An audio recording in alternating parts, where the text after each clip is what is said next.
यानी हसन हुसैन রাদিয়াল্লাহু তাআলা আনহুমা। চিৎকার করে বলি সুবহানাল্লাহ। মনোযোগ আছে আপনাদের? একটু আওয়াজ দিতে হবে, ঘুমাইলে চলবে না। অনেক দামি কথা, এগুলো বলার পিছনে উদ্দেশ্য আছে, কারণও আছে। কথা বলেন, এটা জবাব দেন না। শুধু টুপি দাড়ি পাগড়ি আব্বা কাবা জুবা দেখলে দৌড়াইলে হবে না। শ্রদ্ধাবেশে আহলে সুন্নাত ওয়াল জামাতের আকীদা আমরা যারা বিশ্বাস করি, আমরা যারা সঠিক পথে আছি, আমাদের ঈমানকে ছিনতাই করার জন্য বাতিলরা যেভাবে আছে, সুন্নি বেশও আমাদের সমাজে আছে। কথা কোন ঠিক কিনা? একটু তাদের মুখোশ উন্মোচন করা দরকার আছে না নাই? আর একটু জোরে বলুন, আছে না নাই? আমাদের অন্তরে আহলে বায়তের মহব্বত আছে তো? আমরা এই আয়াতের তাফসীরের অনুযায়ী নবীর আহলে বায়ত কারা?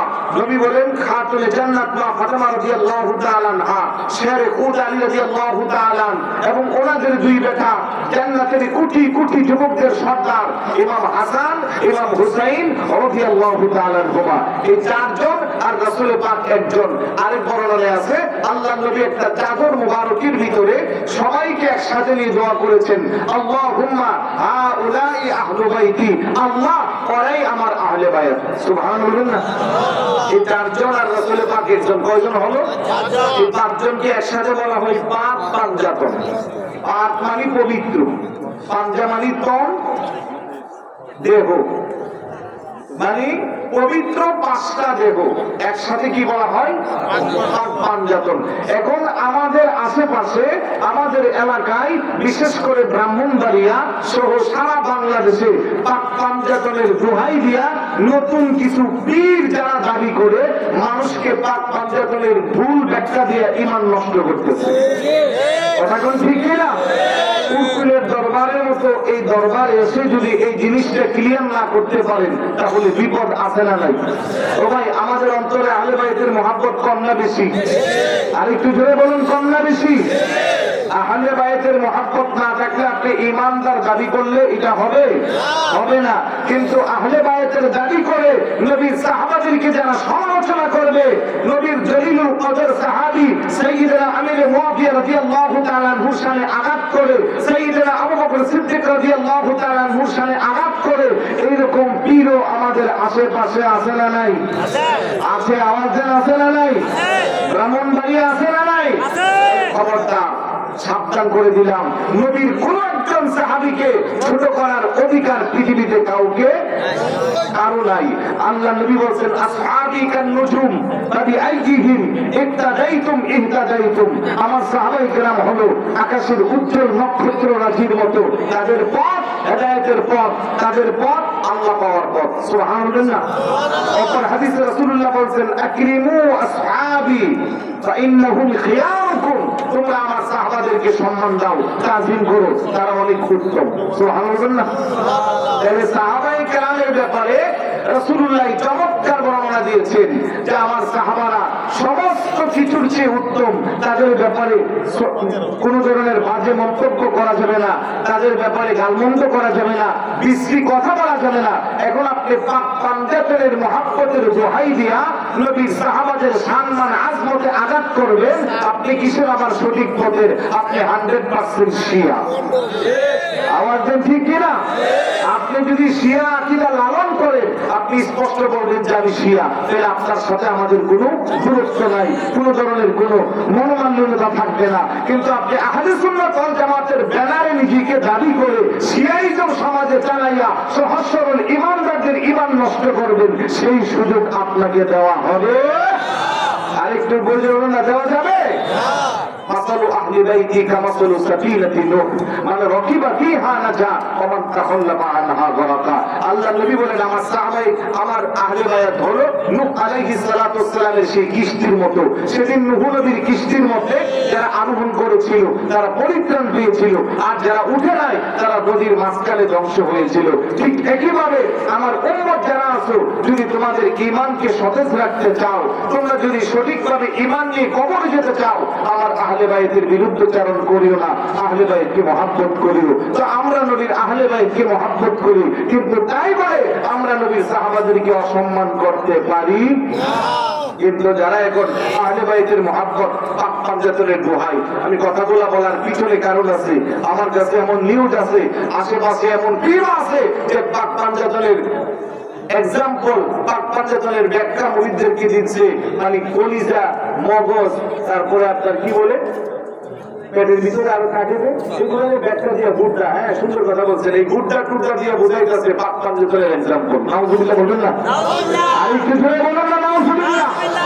এই কথাগুলো বললে আর এগুলো বিশ্বাস করলে তাকে ইমানদার বলা যাবে? ভাই জোরে বলুন না, বলা যাবে?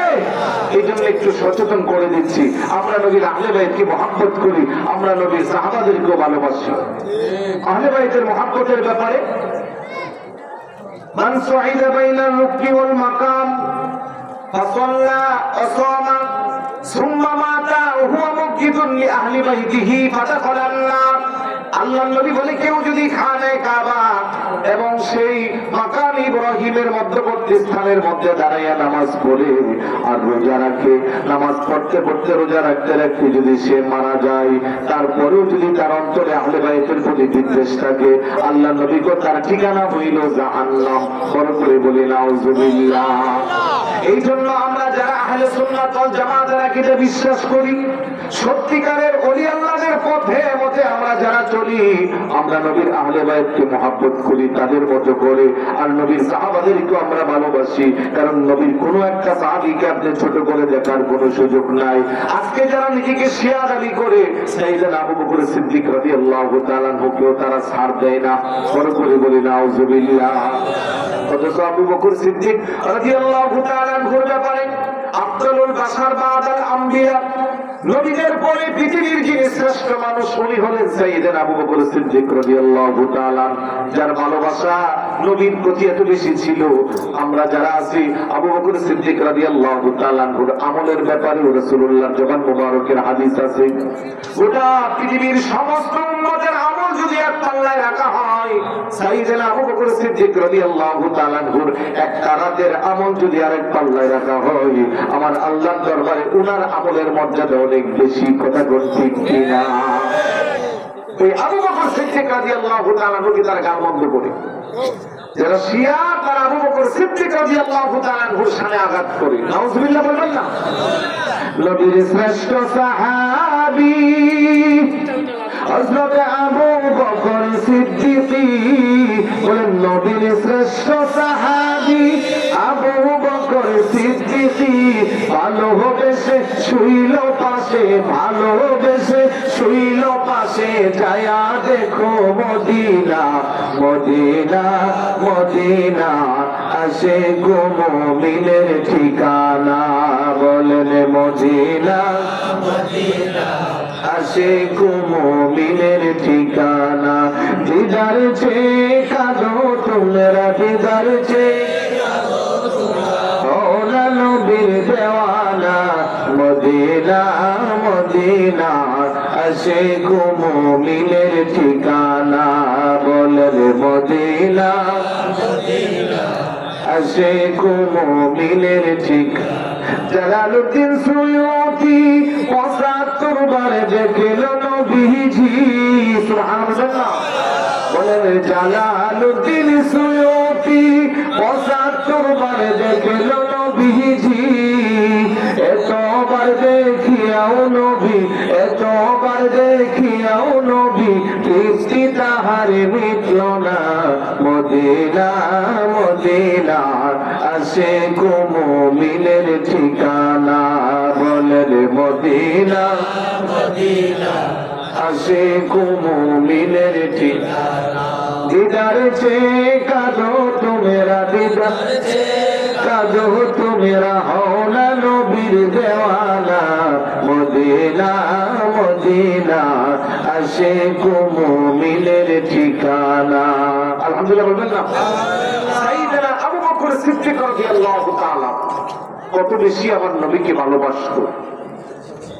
এমনিতেই রাসূলুল্লাহর পাশে ওনার রওজা মুবারক হন নাই, এমনিতেই ওনার মর্যাদা এত বাড়ে নাই। রাসূল পাক সাল্লাল্লাহু আলাইহি ওয়াসাল্লাম একটা আংটি মুবারক, রিং মুবারক আবু বকর সিদ্দিক রাদিয়াল্লাহু তাআলা ঢুকিয়ে দিয়েছে। আবু বকর এই জায়গায় একটু খোদাই করে লিখে আনবেন লা ইলাহা, যেহেতু রাষ্ট্রীয় কাজে আগেরকার দিনে সিল ব্যবহার করা হতো, আর এগুলো এরকম সিল বানানো থাকতো যাতে দেওয়া যায়। মনোযোগ আছে না আপনাদের? প্রেমের একটা আলোচনা। আবু বকর সিদ্দিক রাদিয়াল্লাহু তাআলা আনহুকে রাসূলুল্লাহ পাঠাইছে শুধু লিখে আনবে লা ইলাহা ইল্লাল্লাহ। সাইয়েদনা আবু বকর সিদ্দিক রাদিয়াল্লাহু তাআলা যাচ্ছে আর মনে মনে ভাবতেছে শুধুই যদি লিখে আনি লা ইলাহা ইল্লাল্লাহ, আর কোনো পরিপূর্ণতা নাই। কারণ কেউ যদি কিয়ামত পর্যন্ত শুধু লা ইলাহা ইল্লাল্লাহ পড়ে তাকে ঈমানদার বলার কোনো সুযোগ নাই। জোরে বলুন আছে নাকি? কত কিছুদিন আগে তথাকথিত এক ভাইরাল বক্তা বলছে লা ইলাহা ইল্লাল্লাহ যারা বিশ্বাস করে আমরা সবাই এক। তার মানে সে যে ইহুদির দালাল এটা প্রমাণ করছে। কথা কোন ঠিক কি না? এটা কোন বক্তা যে রাসূলের শানকে ছুটে করতে করতে রাসূলুল্লাহ ছাগলের পিছনে দৌড়াইছে, ওইটা সে কোরআন হাদিসে খুঁজে পায়। আল্লাহর হাবিবকে যে আল্লাহ পাক জমিনের ভ্রমণ শেষ করাইয়া, প্রথম থেকে সপ্তম আসমান শেষ করাইয়া সিদরাতুল মুনতাহা লা মাকান লা জামান 70,000 নূরের পর্দা অতিক্রম করে আরশ আজিমের মহান সিংহাসনে জুতা মুবারক সহ আল্লাহর একেবারে কাছাকাছি জায়গায় মহান সিংহাসনে বসাইছে। আল্লাহ বলে ফাকানা কাবা কাউসাইনি আও আদনা, তীর আর ধনুক যতটা দূরত্ব আমি আমার হাবিবের ততটা কাছাকাছি অবস্থায় ছিলাম। ওয়ালাকাদ রাআহু নাজলাতান উখরা ইনদা সিদরাতিল মুনতাহা, এবং আল্লাহর হাবিবকে কপালের চক্ষু দ্বারা, চর্ম চক্ষু দ্বারা আল্লাহর হাবিবকে নিজেকে দেখার সুযোগ করে দিয়েছে। সুবহানাল্লাহ। যেখানে মুসা আলাইহিস সালাতু ওয়াসসালাম আল্লাহকে যাররা পরিমাণ দেখেছিল, যাররা বলা হয় একটা বালিকণাকে 70 টুকরা করে তার এক অংশ যাররা পরিমাণ দেখে মুসা আলাইহিস সালাতু ওয়াসসালাম তুর পাহাড়ের পাশে বেহুশ হয়ে পড়েছিল। মুসা নবীর ওই আল্লাহর দিদারের তাজাল্লির বদলতে তুর পাহাড়টা জলে পড়ে সারখার হয়ে গেল। ওই জায়গা আপনার নবী আমার নবী আল্লাহর একেবারে কাছাকাছি জায়গায় বসে চর্মচক্ষু কপালের চক্ষু দ্বারা সরাসরি আমার আল্লাহকে দেখেছে। এর চেয়ে বড় শান আমার হাবিবের আর কিছু হতে পারে? ওই শানগুলো ওরা পায় না, ওই শানের কথা মানুষের সামনে বলতে পারে না। ওরা বলে রাসূলুল্লাহ কাউবই ছিল। এত আস্তে নাউজুবিল্লাহ। সবাই ঘুমাইতেছেন আপনারা, একটু জোরে বলেন না নাউজুবিল্লাহ। এই সমস্ত বক্তাদের বক্তব্য শোনা যাবে? একের পর এক রাসূলুল্লাহর শানে তারা কুপুরি করে। কারণ ইহানাতুল আম্বিয়াই কুফরুন, নবী আলাইহিস সালাতু ওয়াসসালামের শানে যারা পরিমাণ যদি কেউ শব্দ চয়নে লিখনির মাধ্যমে বাচন ভঙ্গিতে আল্লাহর হাবিবের শানে আঘাত করে তার ঈমান চলে যায়, তাকে ঈমানদার বলার কোনো সুযোগ। নতুন করে তওবা করে কালমা পড়ে মুসলমান হইলে তখন তাকে আপনি ঈমানদার বলতে পারবেন।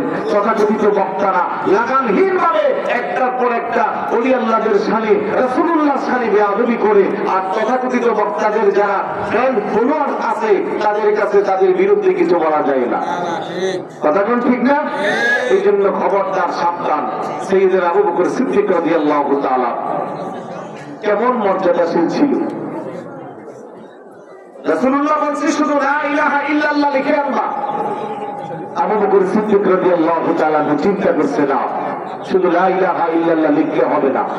স্বর্ণকারের কাছে যায়, খোদাই কারকের কাছে যায় বলল লিখে দিবা লা ইলাহা ইল্লাল্লাহ মুহাম্মাদুর রাসূলুল্লাহ সাল্লাল্লাহু আলাইহি ওয়াসাল্লাম। অধিক প্রেমের কারণে, মহব্বতের কারণে মহব্বতের মুখের প্রকাশ। কথা কোন ঠিক কিনা? স্বর্ণকার খোদাই কারক সুন্দর করে লিখে দিল লা ইলাহা ইল্লাল্লাহ মুহাম্মাদুর রাসূলুল্লাহ সাল্লাল্লাহু আলাইহি ওয়াসাল্লাম। নির্দিষ্ট সময়ে যখন প্যাকেট করে নিয়ে আসলো, আল্লাহর হাবিবের কাছে যখন এনে দিল, রাসূলুল্লাহ সাল্লাল্লাহু আলাইহি ওয়াসাল্লাম হাত মুবারকে নিয়ে আংটি মুবারক এবার খুলে দেখতেছে লেখা আছে লা ইলাহা ইল্লাল্লাহ মুহাম্মাদুর রাসূলুল্লাহ ওয়া আবু বকর সিদ্দিক রাদিয়াল্লাহু। চিৎকার করে বলি সুবহানাল্লাহ। লেখার কথা কি ছিল? প্রথম অংশ। দ্বিতীয় অংশ আসলো, আবার পাশে আছে আবু বকর সিদ্দিক রাদিয়াল্লাহু। চিৎকার করে বলুন না সুবহানাল্লাহ। আমার নবী রাজ্জাক আবু বকর আমি বলেছিলাম শুধু লা ইলাহা ইল্লাল্লাহ লিখতে, এখন দেখতেছি পাশে আমার নাম, সাথে আছে আপনার নাম। আবু বকর সিদ্দিক রাদিয়াল্লাহু তাআলা আনহু, হুজুর বিআদবি মাফ করবেন, ফিদাকা আবি ওয়া উম্মি ইয়া রাসূলুল্লাহ, আমার পিতামাতা আপনার কদম উৎসর্গ হোক। হুজুর আমি কিন্তু আমার নাম লিখতে বলি নাই, আপনার নাম লিখেছে পাশে, আল্লাহর নামের পাশে আপনার নামটা লেখার জন্য বলেছি। ও কেন বললা? আমি আমার দৃষ্টিতে যেদিকে তাকাই আল্লাহর নামের পাশে আপনি নবীর নামটা দেখতে পাই। আরেকটু জোরে বলুন সুবহানাল্লাহ। কারণ যেখানে আল্লাহ আছে সেখানে নবী আছে না নাই? জোরে বলুন আছে না নাই? আযানে আল্লাহর নাম আছে না নাই? নবী আছে না নাই? কিয়ামতে আল্লাহ আছে না নাই? নবী আছে না নাই? আরেকটু জোরে বলুন। নামাজে আল্লাহ আছে না নাই? নবীর সমান নবীর সালাম আছে না নাই? কোরআনে আল্লাহ আছে, নবী আছে, পাশাপাশি জায়গায় আছে, এমন কোন জায়গা নাই যেখানে আল্লাহ আছে আল্লাহর নবী নাই। আবু